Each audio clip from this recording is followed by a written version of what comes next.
see looks like emplacements or some kind of structure around here. Okay, so this is the battlefield. I don't know for sure. We'll It isn't marked. I'm sure all of this was a battlefield. Yeah. Everything out here was battlefield.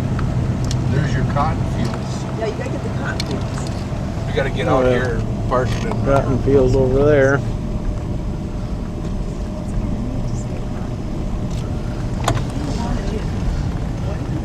Looks like the first tour stop's up here. Get him out of the van. You can monkey around with it later. Okay, Has a wiring problem.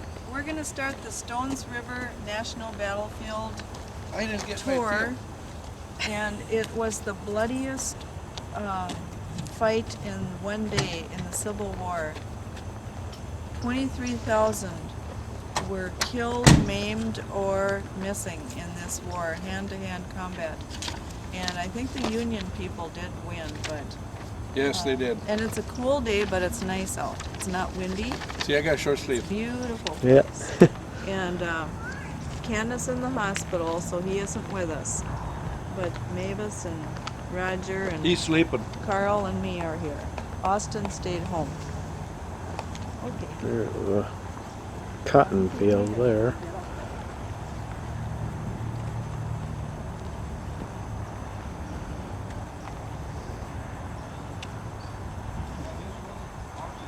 Go that way. See, that says eve of battle. So apparently it's just right over there where they're walking. That's where we'll go.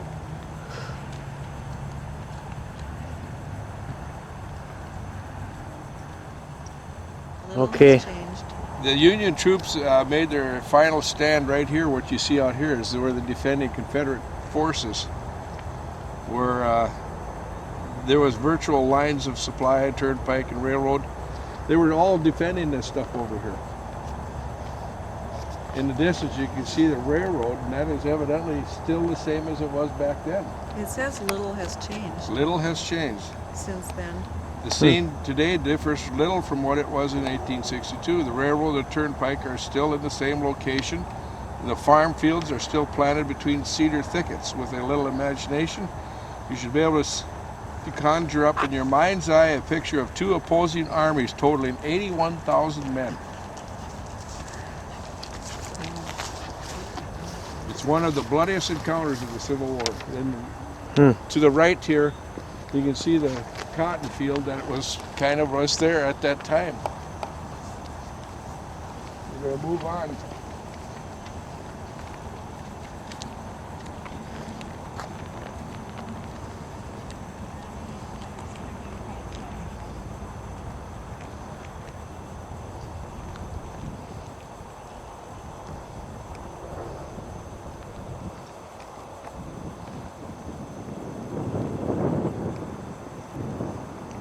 The Stones River battlefield here. That's where it took place.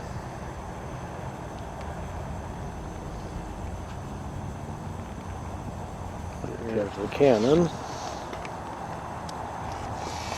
This is where the Federal battery was on this field. They were armed with 4 3-inch ordnance rifles and 4 PDR howitzers. And the battery of battle-hardened regulars poured charge after charge of canister. The canisters were, according to the visitor center, shells that had 1-inch balls of steel that would, when it explode, it would just pour out and kill people and everything else in its area, just wipe it out. And they were doing this from 600 yards into the oncoming gray ranks.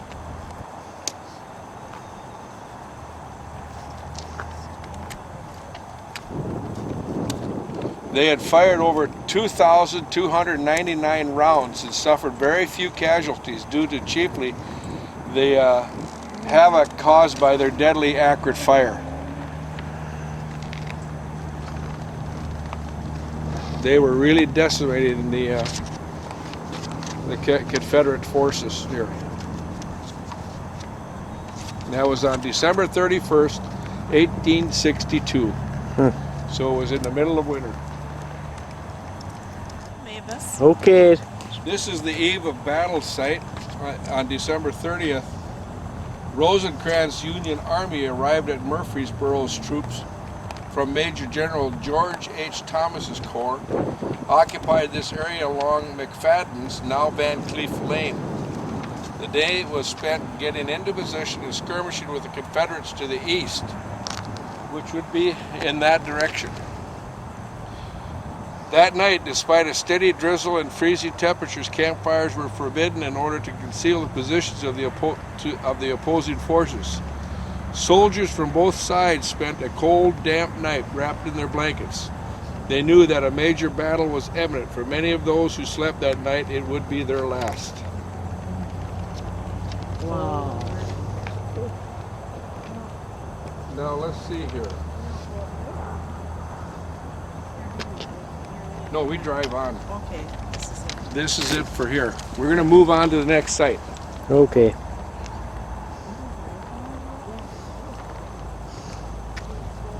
That's what it looks like here.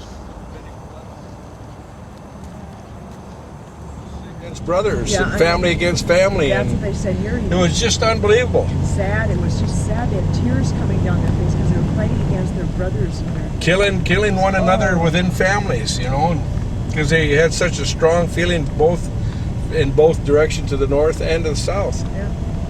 Our great grandfather very fond of her. Can you read it? Yeah, December 31, 1862, 10 a.m. to noon.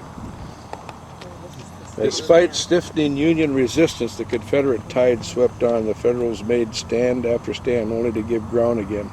Take this short trail to a Union position among the woods and rock outcroppings. So The slaughter pen is what this is if called. the Union was over there, then where was the No, basically Confederate? We'll find it States. probably over there. Oh, 10 a.m. That's where we're going that way. Yeah, no, we don't. That's what it looks like here. This is called the slaughter pen. Okay, we came from that direction. On the other side of those cedars is where that first stop was.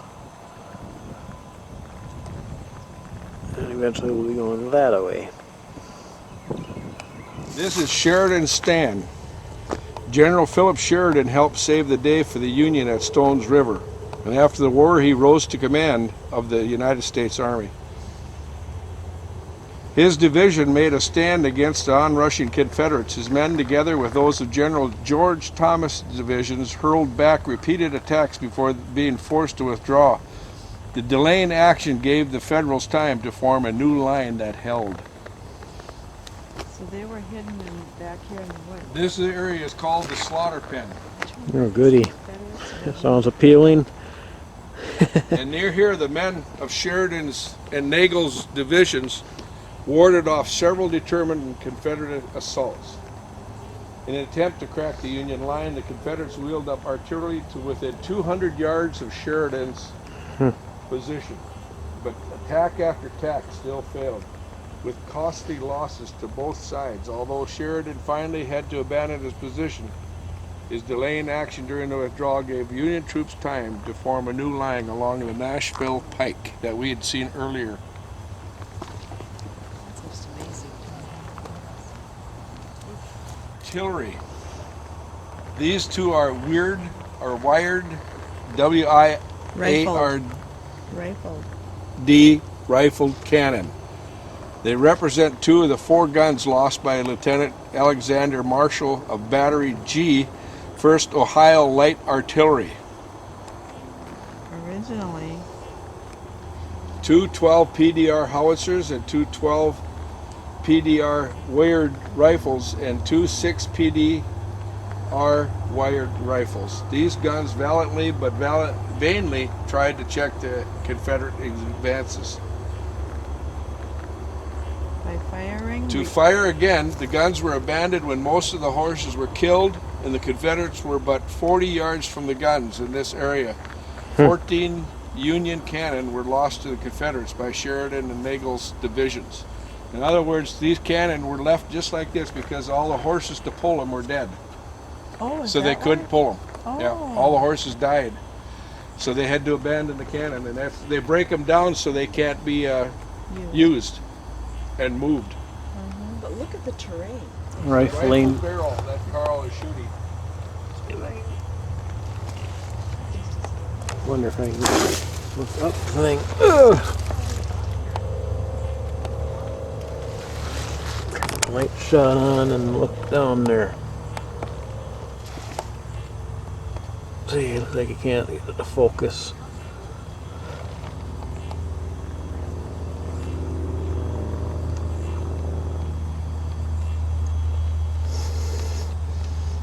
There. Yeah. And horses pulling. Yeah, true. How could they do that? We have to change tape pretty soon. Do you? Yep, I'm almost Is to there the end. something there? There should be. Yep, there is. Maybe See if we can catch up with him way up there. I just didn't know it. I didn't want to get in front of him. Oh,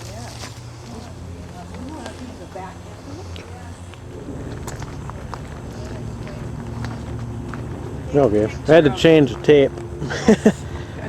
Got a new tape in there also. Oh, okay.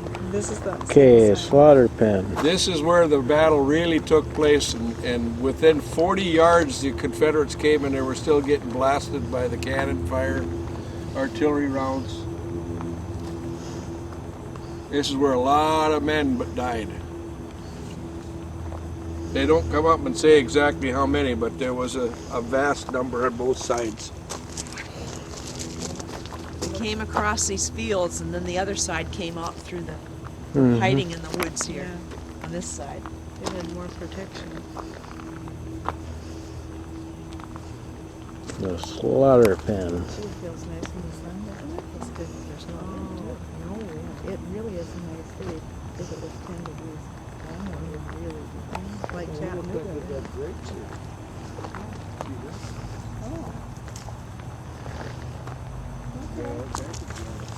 Well, that was how when the grapes are ready. Oh, we have grapes. We got grapes all over the place. These are cedar trees here.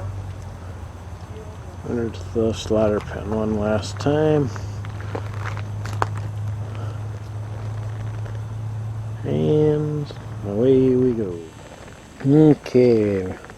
December 31, 1862, 12:30 p.m. to 1. Their forward surge checked along the Nashville Pike. Confederate infantry needed artillery support but could not advance their guns through this dense cedar forest. Take this path to one of these ill-fated Confederate positions. Probably best highway 22. And he thinks he's got to stay away from Pretty dense, all right. tell you what to do. Yeah. Tell me what to do and all this and now. Did you read it? I already did, yeah. Oh, 12:30 to 1. Half an hour. Half an hour. 1862. Man, it's thick. Just before the fire machines. Huh.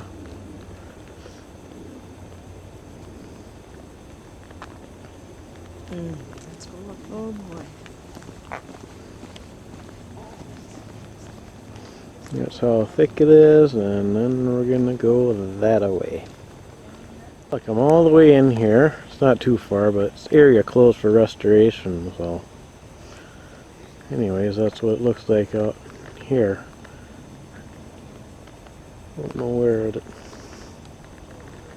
goes.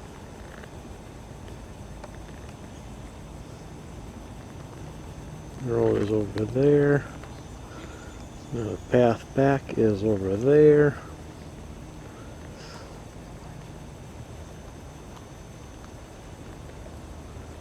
I think it's over there somewhere where we would have been going, but closed up. With that sign, it's the fight for the Cedars.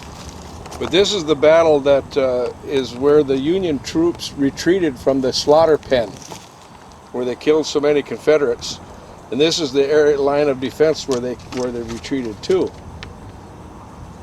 And this was established on December 31st as their last line of defense along the railroad and turnpike. As pursuing Confederates emerged from the woods and entered the cotton fields, they were greeted by 3 lines of battle with Napoleon guns, which are 12-pound smoothbore cannon. between the regiments. A Tennessean recalled that the Nashville and Chattanooga Railroad running parallel to our lines was plainly visible, while in front of it a long line of bluecoats was stretched. The Confederate attacks were stopped due to the lack of artillery support. The fighting died down after the sunset, and both sides dug in for the night.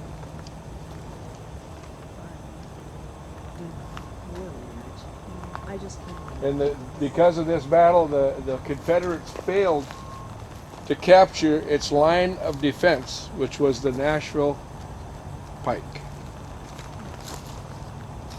which is still there today in the railroad.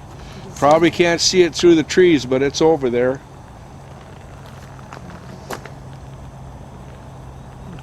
You see a car going there, that is the Nashville Pike.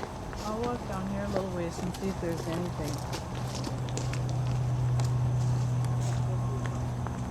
Another plaque down here. Okay. Cedar thickets. This ground was new and unknown to us all. The woods were almost impassable to infantry, and artillery perfectly useless. Major General Rosso, USA. Probably thicker back then than it is now.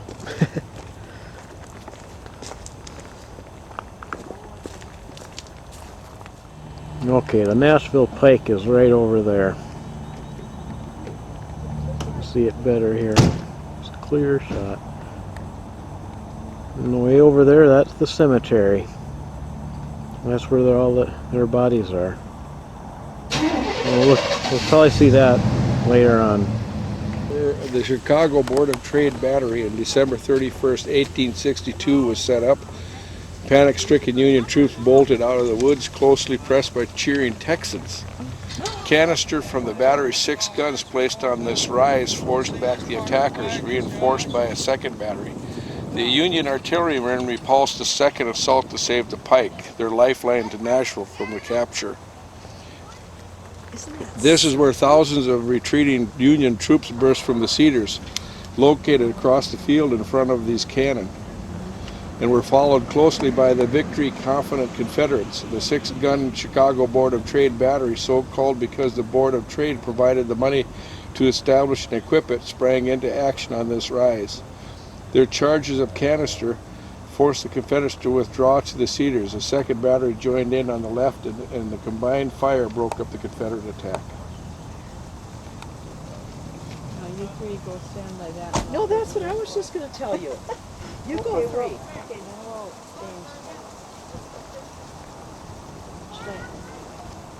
Should I be the other way around since the sun is there? Okay, you're gonna have our It's picture okay. taken. This is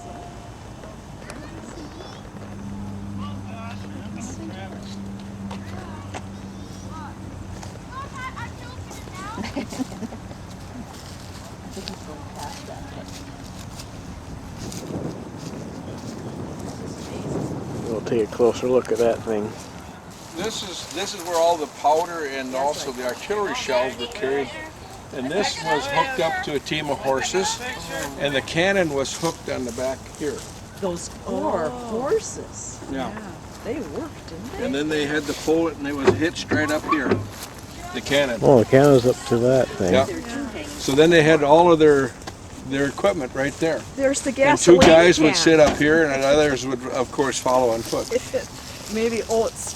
There's the gasoline can in case they run out of gas. Yeah. Tina said maybe that's oats. Hey, Larry! No, actually, it's water Oh, is for it?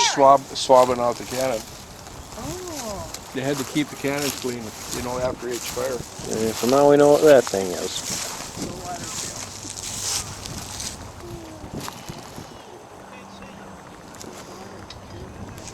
Think how many people died with this old. How could a horse pull They roll quite easily, actually. these?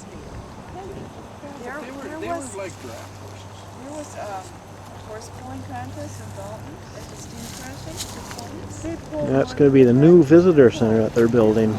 We went into the old one, and looks like this one's almost done, actually. It's going to be nice and big now. This is Hazen's artillery position.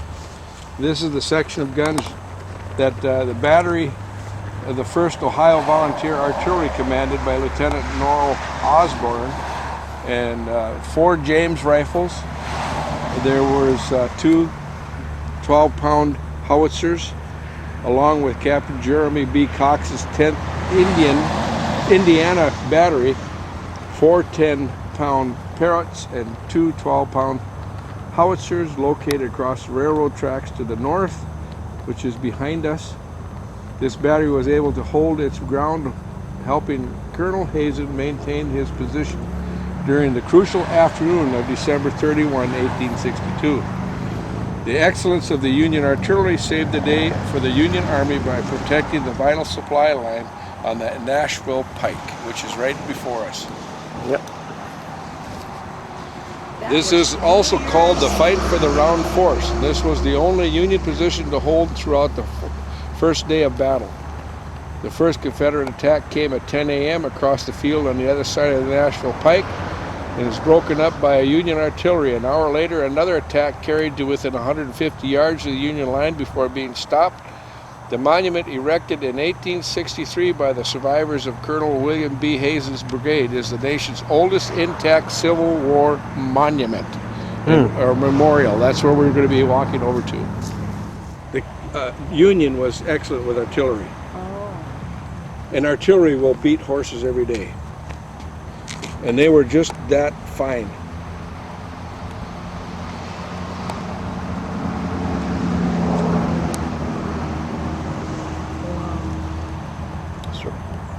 Round forest.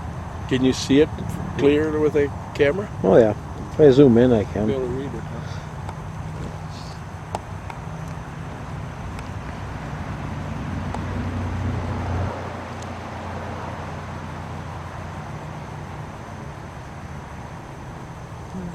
They sure tried.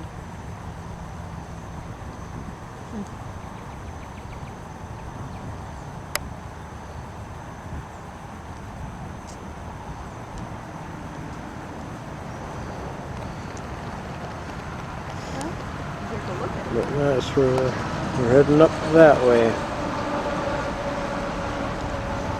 I can't prove it, but I would not be a bit surprised. Okay. This is Hazen Brigade Monument. It's one of the oldest Civil War memorials. The Union Army occupied the town January 5, 1863. 3 days after the battle here, they spent the winter and spring in and around Murfreesboro. Wartime Murfreesboro is a depiction here. And hopefully it'll come across. Some of Hazen's men under Lieutenant E.K. Kribbe, 9th Indiana Infantry Regiment, built it of Tennessee limestone. The graves of 55 soldiers of the brigade killed here partially surround the monument. Oh yes. Marker. So it is a cemetery also, a memorial to those who were lost.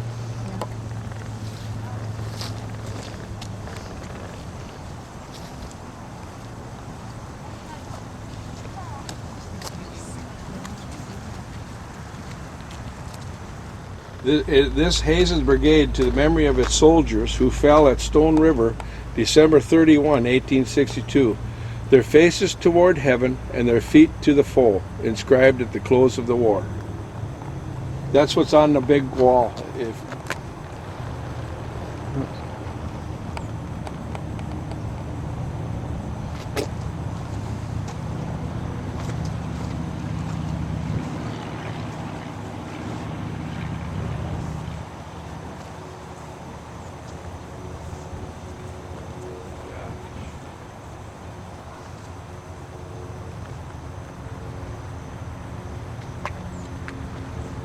There's even an unknown here. Look how it's worn away. You can't even read it. Well, that's Yeah, why it's they kind of did hard this. to. December 31st, 1861. I can see that. What that smaller? What does that say? There. Again. Their faces toward heaven, their feet to the enemy. It's kind of worn out there, but that's what it says. And that was inscribed at Inscribed at the close of the war. Last part. So that's what it says. Right there.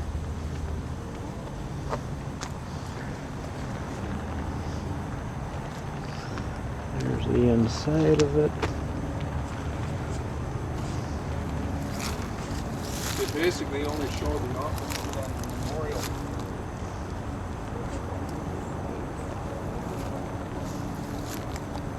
Another plaque to read.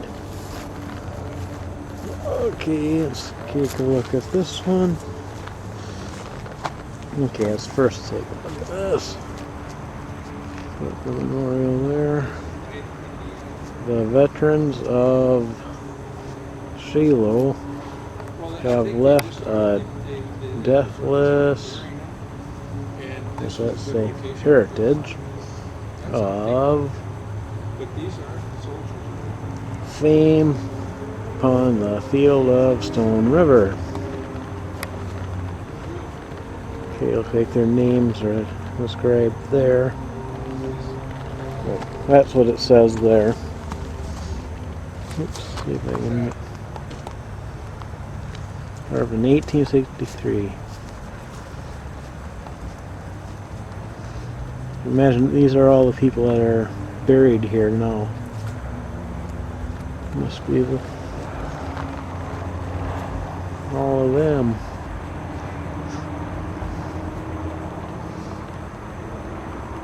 Take a closer look at some of these.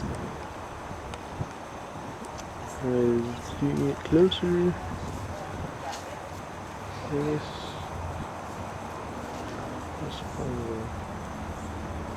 night Indy something.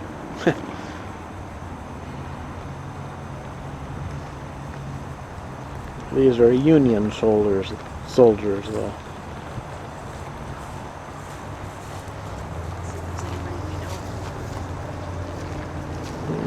Okay.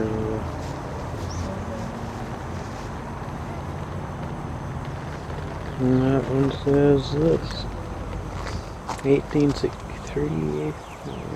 With a comrade.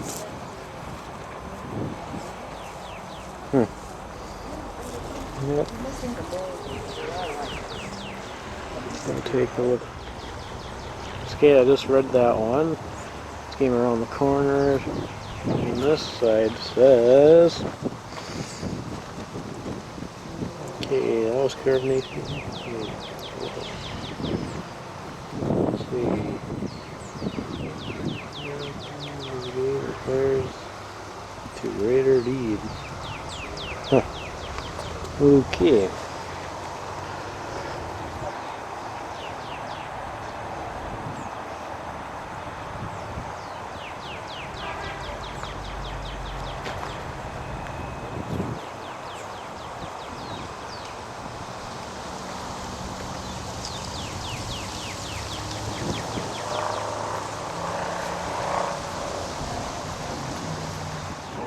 Okay, we're still inside the monument. They must have been probably those who helped put this together. I suppose. That's Oh, from there's- 1909. See what that one is. William Holland, I Sergeant. bet he asked if he could be buried with his comrades. Okay, that must be Company 1, 3rd Regiment, U.S. something, let's see, it's infantry. Died in 1909, so apparently he probably fought here, I think. And wanted to be probably buried next to his buddies or something. Let's see, William Corporal, U.S. Army, World War I. What in the world? 1895. Huh, I don't understand this. This one here now was from I'll run over there and see. Take a closer look at it. Still don't understand it. Well, he died in 1979. But I don't know why he is here, but He is. Huh. There's the railroad right there.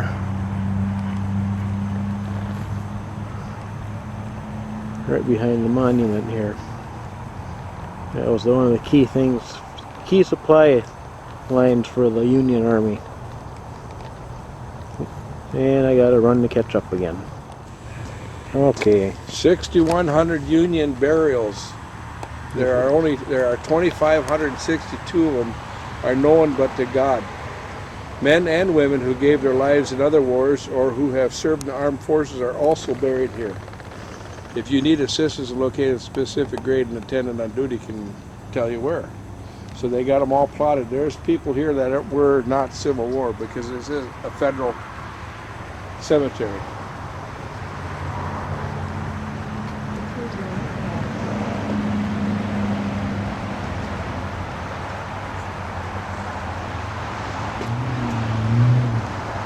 Oh, there's one up there too.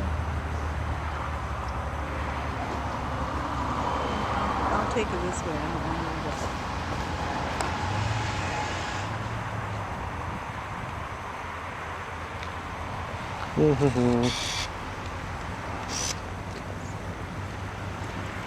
We'll take a look at this one. Nothing important, just floral regulations.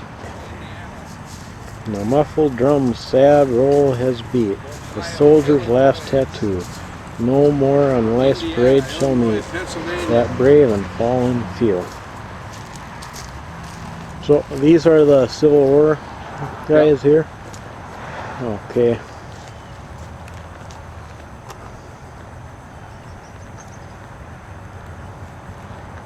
A lot of them.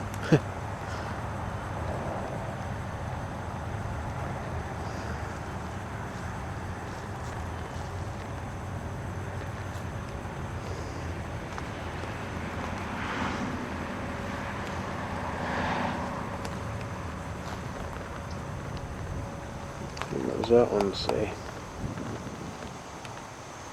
Home prone lands, Herbert Boyle must be your bitter grave. She claims from war his riches spoil the ashes of the brave.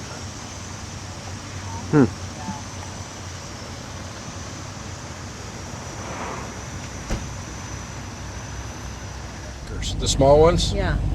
They're for the purpose of being able to plot so they know where everybody is. Because a loved one can come here and place flowers and things on their graves. But there's so many of them. Yeah, so they can locate them. Those little ones there? Yeah. They just got numbers on them, so they're just numbered, probably unknowns. Here's a plaque. Remember, there are 20. Okay. Artillery practice a supply line. The Union had some artillery here, and they fired upon the Confederates. They were coming from that direction. It's right here in the middle of the cemetery now. And they were protecting the supply line, which is right behind us. In fact, a train went by a second ago. But that's where that happened. Standing here looking Here that we're way, that's still what you in saw. the cemetery.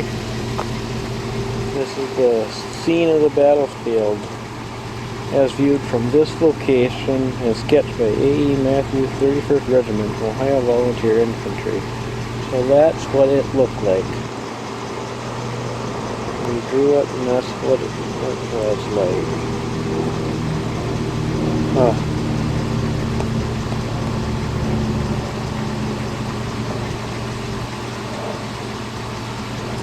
Fences, the field, there's the trees way there.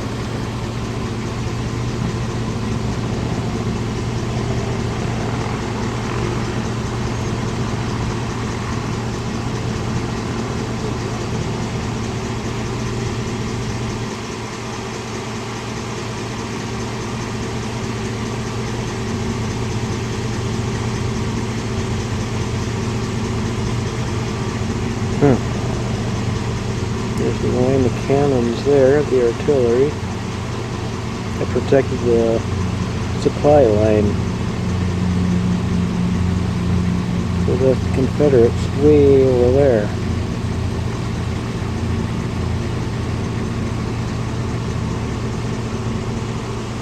Boom.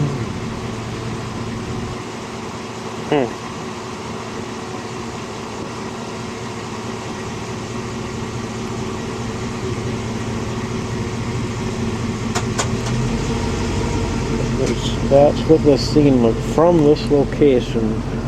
Apparently looking that way. Kind of changed now. There's the supply line right there. Right there.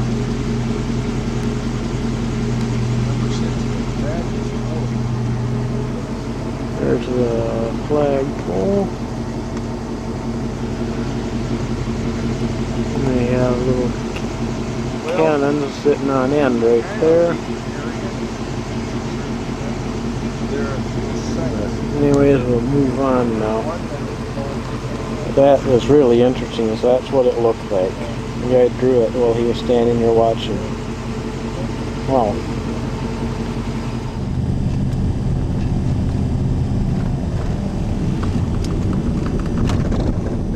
Here it is, big monument up there. Yep. Yeah, this is the final big deal where the That's cool. The fencing is kind of victory strange. came to the north.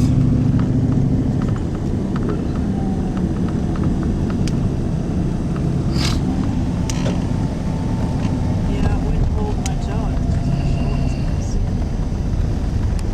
It wouldn't keep a man. Okay, we're at the last stop of the Stones River Battlefield tour. Just drove from the cemetery, kind of came through a part of Murfreesboro and came over to here, and there's the river down there, the Stones River. And this is called McFadden's Ford, as Union soldiers crouched here behind breastworks of stone and rail. A battered advanced division fled back across the river, pursued by Breckinridge's hard-driving Confederate brigades. Mendenhall's massed Union batteries, firing from the rise above McFadden's Ford, halted Breckinridge's pursuit with shot, shell, and canister, and some 1,800 Confederates were killed or wounded in less than 1 hour in the battle's final action. And that's where when the Union won it. Won the battle anyways.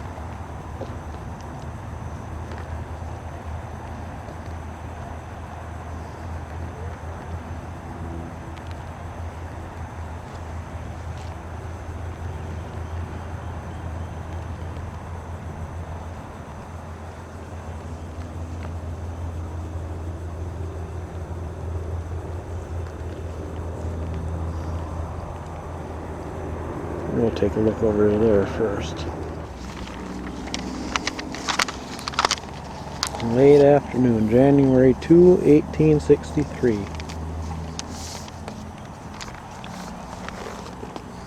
$1,800 fell to the ground. Confederate.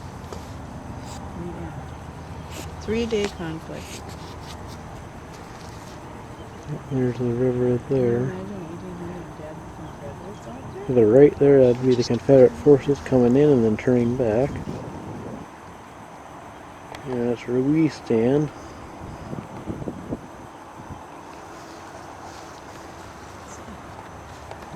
Those two. When we listen to our radio tapes, so our car tapes, we have to listen now for Stony. Yeah. Oh yeah, I think they talk about it.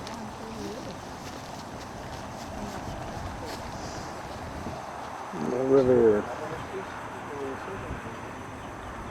Now we'll head up to this. Take a look at this big monument. Mavis is almost there already. Okay. January 2nd, 1863 at 3 p.m. They were stationed on this hill 58 cannon commanding the field across the river. And as the Confederates advanced over this field, the shot and shell from these guns resulted in the loss of 1,800 killed and wounded in less than an hour.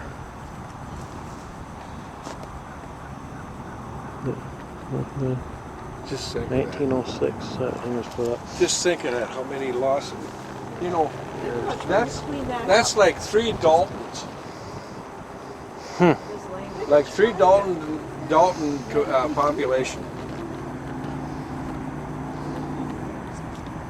Would be like Dalton, Ashby, and Evansville. Something they'd probably They'll have back those. up and give it The there. Union. There's the monument. Union, that's why that's Pretty big. all Union, so they transport them all the way to Pennsylvania. Carry on the by the time they get there, Imagine we'll head over to those cannons now. Woo! I'll zoom in fast.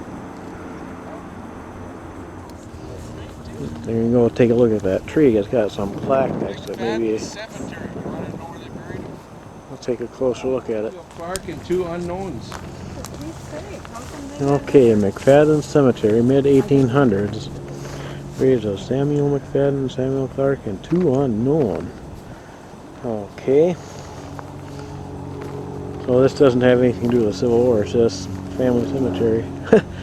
4 people buried here. 2 of them they know, 2 of them who knows. Nobody knows. The stones are totally unreadable. are they? Now we'll head over the cannon. Artillery saves the day. Confederate infantry started to wade the river. Could they be stopped? Captain John Mendenhall massed 57 guns here. He shot shell and canister rained on the attackers, costing them almost 16 casualties a minute. The Confederates could not stand the fierce pounding. Union infantry pursued them across the river. The guns were still then, but they had won the day for the Union. January 2, 1863. That's how they killed so many. They had The cannon, these canister ones were filled with balls 1 inch size, and they would, and the other kind that was the shot shell exploded above them and rained down and just annihilated them. They could sit there, be hiding behind something, boom, and they down they came. We still use that kind today, only much more devastating. If there was 100 men in a trench, they'd get every one of them. There ain't no one to live. That's why the Iraqis had no chance. Yeah. That's what they were shooting at.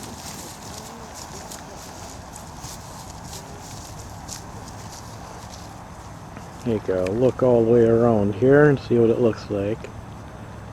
Apparently this field is still used as for cotton, I guess. I'm not sure, but it's still farmed,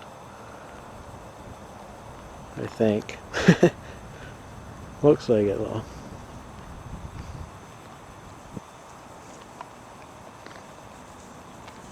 And we're heading back to the van because we are getting hungry and it's time to eat. Because you like to see people too. There's people. I'm gonna take- Bullet holes. We want to see the bullet holes, don't we? This is Carter House, the scene of the biggest battle area of Franklin, Tennessee. And they say there's 1,000 bullet holes up there yet you can see. Good. I want to see that. So we will find out if it's true. We're going to count them. Yeah.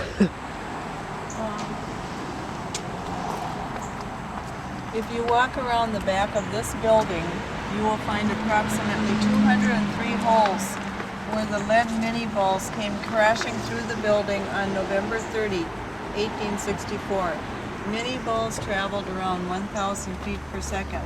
The majority of the holes on this side are from balls that passed all the way through. The south side of the smokehouse also shows severe damage from these mini balls. Some of the bloodiest fighting of the war took place between the Columbia Pike and the Carter House and grounds, and this is the Carter. Yeah, so these are exit holes from the balls. Yeah. Huh? Those are entrance holes. Not according to On the other what's side, you'll looks. see the difference. It says staff office. Yeah. See, this is an exit. Oh. That's Carter House there.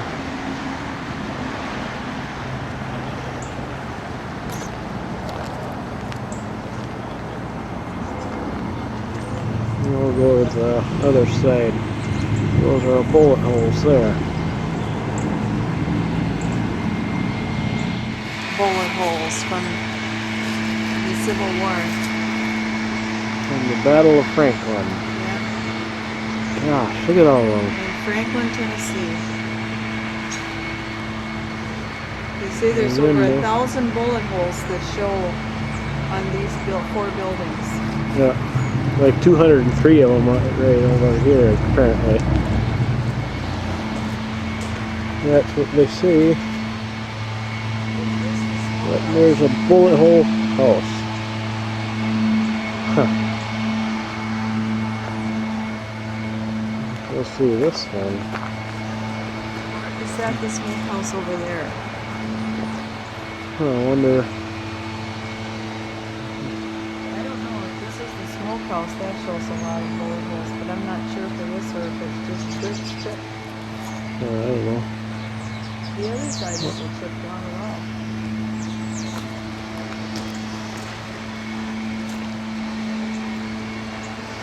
On both sides, there's both entrance holes and exit holes. The bigger ones like this are generally exit holes, kind of shatter things, you know. Where's the smokehouse? This is it. No, it's not. This is it inside.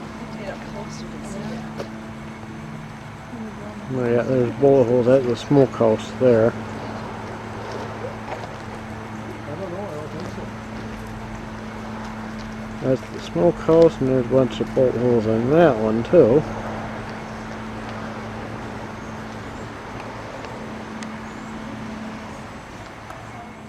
Yes, you did. Okay, Winstead Hill, Someplace over there. Confederate Memorial Park. Yeah. I shouldn't.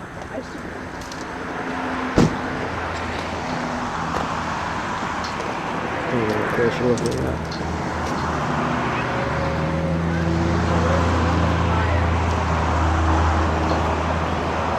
And take a look at that. We got the Confederate flag flying. The lighting's not too good from here. I'll have to get it from a different angle maybe.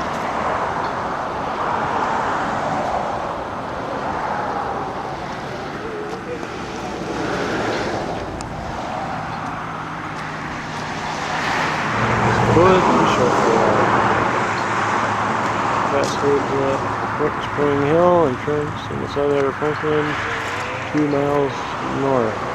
Here is where the attack came frontally about 4 p.m. sustaining heavy losses. Schofield, with route to Nashville, Hood followed. Hood's command post during the battle was on the slope 50 yards west. And this place is right by Franklin, Tennessee. Yeah, it's right next to Franklin. A few miles out. Head up and they are climbing the hill. Climbing the steps. There's the Confederate flag. Now the wind's not blowing. But that's the Confederate battle flag. The one everybody hates so much nowadays. Politically correct people.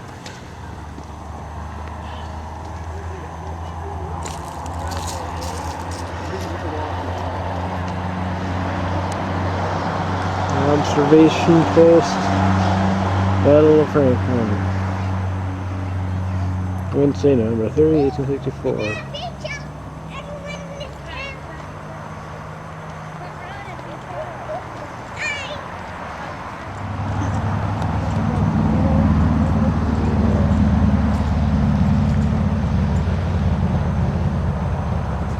Okay.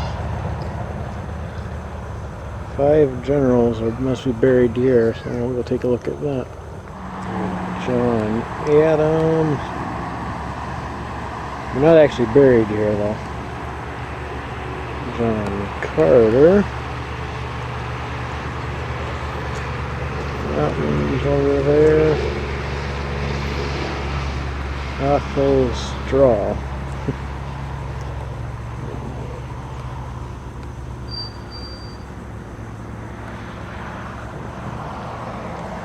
Oh, I'll take it.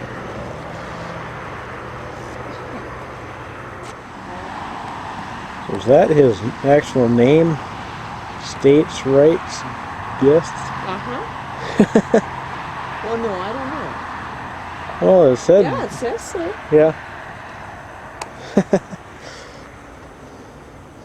Okay, this one's for General Ham Granbury. And on this field, one here, Phil, he herds his Texans on forward. No, what he said, the Texans lag in the fight.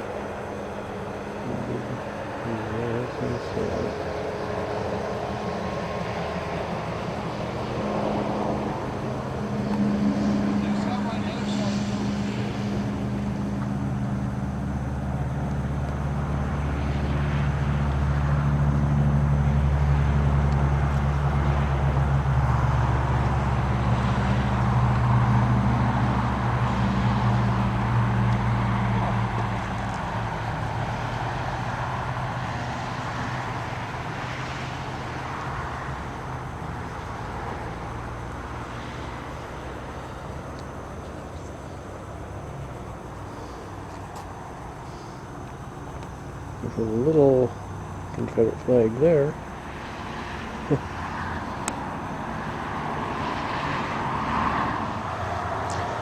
Okay,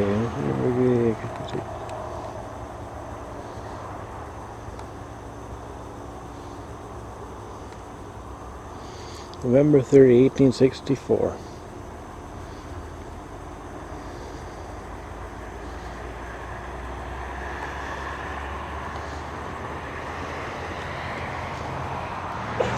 Major General Patrick R. Claiborne.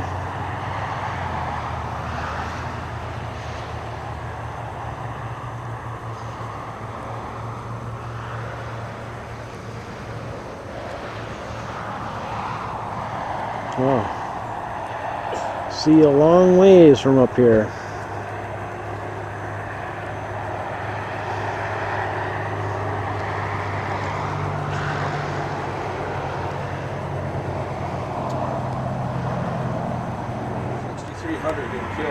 Confederate States of America, Missing forces.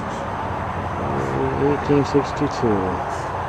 And the U.S. forces numbered about 22. Here, there's higher stuff over this way. Yeah. You know, you can see them over there.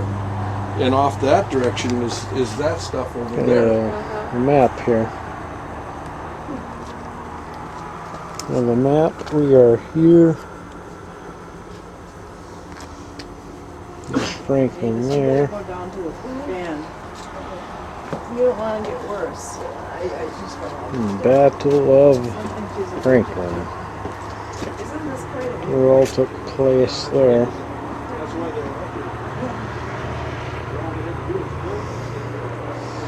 But you can see a long ways. That's probably why they were up here.